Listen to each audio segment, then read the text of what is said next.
संसदेचं पावसाळी अधिवेशन आजपासून सुरू होणार. 13 ऑगस्टपर्यंत चालणाऱ्या या अधिवेशनात अनेक महत्त्वपूर्ण विधेयकं आणि चर्चा अपेक्षित.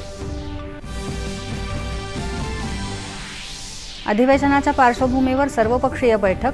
कामकाज सुरळीत चालण्यासाठी सहकार्याचं किरेन रिजिजू यांचं विरोधी पक्षांना आवाहन.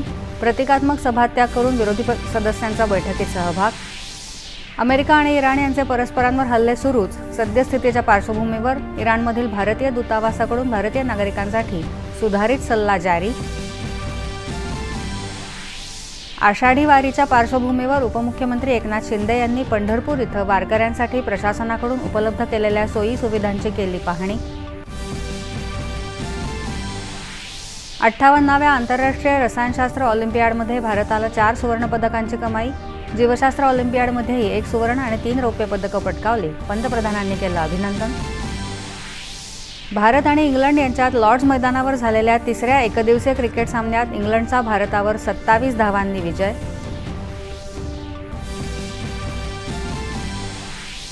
अर्जेंटिनाला 1-0 नमवत स्पेननं तब्बल 16 वर्षांनी पटकावलं फिफा विश्वचषक फुटबॉल स्पर्धेचं विजेतेपद.